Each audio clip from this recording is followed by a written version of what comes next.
आधीनी के पास है पूर्ण ब्रह्म दयाल।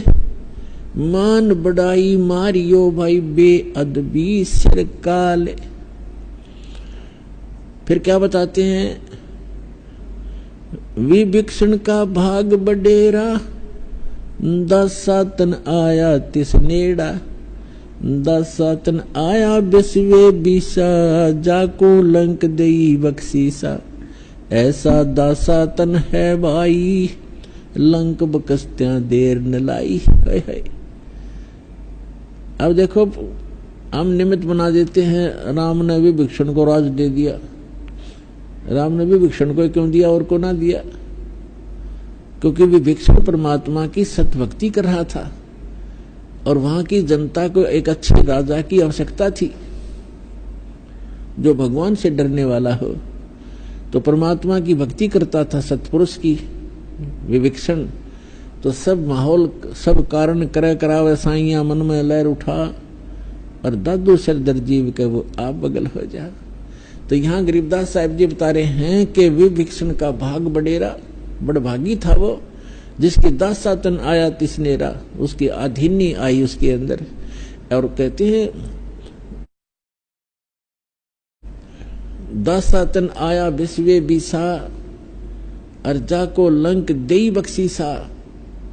बख्शीश में मिली उसने परमात्मा की सतभक्ति करने से। ऐसा दासातन है भाई, लंक बख्शते वार न लाई। अगर यहाँ के संसारिक सुख भी तुम चाहो हो तो भी परमात्मा कहते हैं जतन राजपाट भी चाहिए, हमरा इधर ले ध्यान। लेकिन ये राजपाट आपके जीवन का दुश्मन है। यहाँ तो गरीब बनकर रहना पड़ेगा, इच्छाओं का नाश करके जीना पड़ेगा। एक सारी सृष्टि का संचालक सबको, राजा को भी वही दे रहा है उसकी किस्मत अनुसार। और वो एक झोपड़ी में बैठ के दुल्हे का काम किया करता था, वो पागल थोड़ा ही था। जो परमात्मा, जिसको हम एक धानक दुल्हा कहा करते, कवि कहा करते थे, और जिसके निमित्त 18 लाख व्यक्ति आगे और उन 18 लाख व्यक्तियों को मोहन भोजन खिलाया 3 दिन, और एक एक असर फिर एक दौर दिया उस झोपड़ी में बैठे ने। वो दुल्हा था, वो तो परमपिता थे, सारी सृष्टि के संचालक थे।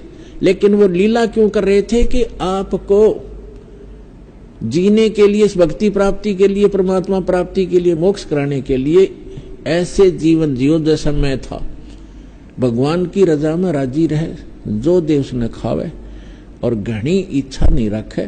और यदि आपको आवश्यकता भी पड़ेगी इस जीवन में किसी भी प्रकार की, तो ऐसे मदद होगी जैसे परमात्मा ने 18 लाख व्यक्तियों को, 18 लाख 200 व्यक्ति आकर बारात में, और एक महीने पहले चिंतित हो जाता है पूरी फैमिली, आसपास के मित्र, भाईचारा भी दुखी हो जाता है कि 200 आदमी आओगे, खाने की व्यवस्था करनी है।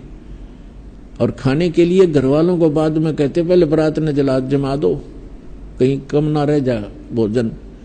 18 लाख कलेजा हिलजा, प्रधानमंत्री का 18 लाख आदमियों को एकदम भोजन खिलाना हो जाता है। तो वो क्या एक दुल्हाए थे? तो परमात्मा ने ये लीला की क्यों? कि भाई भक्ति पाने के लिए घने धन की जरूरत नहीं है, आत्मा निर्मल रखो, फिर आपके चरणों में रहेगी सारी चीज, हर वस्तु आपके चरणों में रहेगी। तो कबीर साहब कहते हैं, कबीर सब जग निर्धना, धनवंता ना कोय, धनवंता सो जानियो जिस पर राम नाम धन होए। जिसके पास ही राम नाम धन है, उसके पास सब कुछ धन, सारा ही धन उसके पास। और कबीर साहब कहते हैं, टोटे में भक्ति करे। कई दुखी होते हैं कि हमें बहुत कर्ज है, बड़ा दुखी है, टोटा बहुत है। कबीर साहब कहते हैं, टोटे में भक्ति करे सोए सही सपूत, और मायाधारी मस्करे ना जाने कितने जालिए ऊत। वही सपूत है जो ऐसी सती थी, भगवान पर आस्था रखकर फिर देखना भगवान क्या उससे कोई छुपी है, आपकी दुख, आपका दर्द क्या उससे छुपा है? एक पल में जिस दिन आप प्रसन्न होगा, आपने प्रसन्न करना पड़ेगा उसको। और हृदय से ये रखे कि भगवान जैसे रखोगे न्यू रोएंगे, भगवान भूखे रखो चाहे प्यासे पर चरणों में रखना मेरे दाता। तो फिर देखना, फिर कहते नुकते ऊपर रीत जाएगा रे करोड़ कर्म जल जाए तुम्हारे। जिस दिन आपकी समर्पित भाव हो जाएगा भगवान के प्रति, फिर देखना आप सोच भी नहीं सकते इतने सुख देगा भगवान। तो पुण्यात्माओं, आपका सौभाग्य है कि आपको ये स्थान मिला, सच्चा भगवान मिला, सच्चा नाम मिला।